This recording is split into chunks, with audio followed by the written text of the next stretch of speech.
சபரிமலை ஐயப்பனின் பிறப்பு ரகசியம், ஹரிஹரசுதனின் முழுமையான கதை. அனைவருக்கும் வணக்கம். நீங்கள் பார்த்து கொண்டிருப்பது வேல்கதையோன். இன்று கோடிக்கணக்கான பக்தர்களால் போற்றப்படும் ஒரு மகா அவதாரத்தின் கதையை நாம் காணப்போகிறோம். இந்த பக்தி பயணத்தில் நீங்களும் இணைய மறக்காமல் எங்கள் சேனலை சப்ஸ்கிரைப் செய்து அருகில் இருக்கும் பெல் ஐகானை அழுத்திவிடுங்கள். சுவாமியே சரணம் ஐயப்பா என்று கமெண்டில் பதிவிடுங்கள். ஹரிஹரசுதன், சபரிமலை ஐயப்பன், மணிகண்டன் பற்றிய முழுமையான மற்றும் உண்மையான கதை. புராணங்கள் மற்றும் கேரளாவின் பந்தள நாட்டின நாட்டுப்புற கதைகளின் அடிப்படையில் இங்கே தொகுக்கப்பட்டுள்ளது. ஹரிஹரசுதன். ஐயப்பனின் பிறப்பு. அசுரர்களின் அரசனான மகிஷாசுரனை தேவி துர்க்கைவதம் செய்த பிறகு அவனது தங்கையான மகிஷி தேவர்கள் மீது மிகுந்த கோபம் கொண்டாள். தன் அண்ணன் இறந்ததற்கு பழிவாங்க அவள் கடும் தவம் மேற்கொண்டாள். பிரம்மதேவர் மகிஷிக்கு காட்சி அளித்து வரம் கேட்கச் சொன்னார்.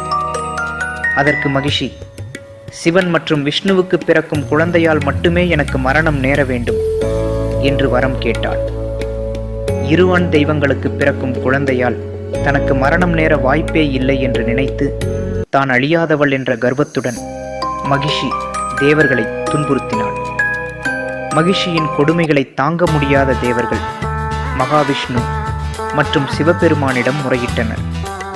மகிஷியை அழிக்கும் பொருட்டு மகாவிஷ்ணு அற்புதமான பெண் வடிவமான மோகினியாக உருவெடுத்தார். விஷ்ணுவின் இந்த மோகினி வடிவத்தை கண்ட சிவபெருமான் அவருடன் இணைந்தார். இவ்வாறு சிவனும் விஷ்ணுவின் பெண் வடிவமான மோகினியும் இணைந்து பிறந்தவரே தர்மசாஸ்தா எனும் ஐயப்பன். இவர் ஹரிஹரசுதன் என்று அழைக்கப்படுகிறார்.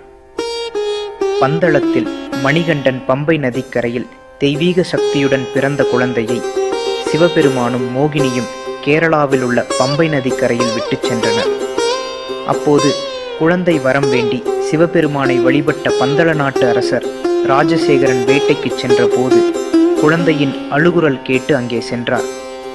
அற்புதமான தேஜஸுடன் கழுத்தில் தங்க மணிமாலை அணிந்து கிடந்த அந்த குழந்தையை கண்ட ராஜா, இது இறைவன் தனக்கு அளித்த வரம் என்று மகிழ்ந்தார்.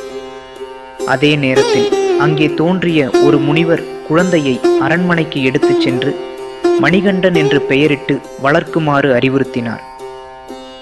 இந்த குழந்தை தனது 12வது வயதில் தனது உண்மையான ஸ்வரூபத்தை உணர்த்தும் என்றும் அவர் கூறினார். பந்தள மன்னனும் அரசியும் மணிகண்டனை மிகுந்த பாசத்துடன் வளர்த்தனர். பின்னர் ராணிக்கும் ஒரு ஆண் குழந்தை பிறந்தது. மணிகண்டனின் அறிவாற்றல், வீரம் மற்றும் தெய்வீக குணம் காரணமாக அரசர் அவனுக்கே முடிசூட்ட விரும்பினார்.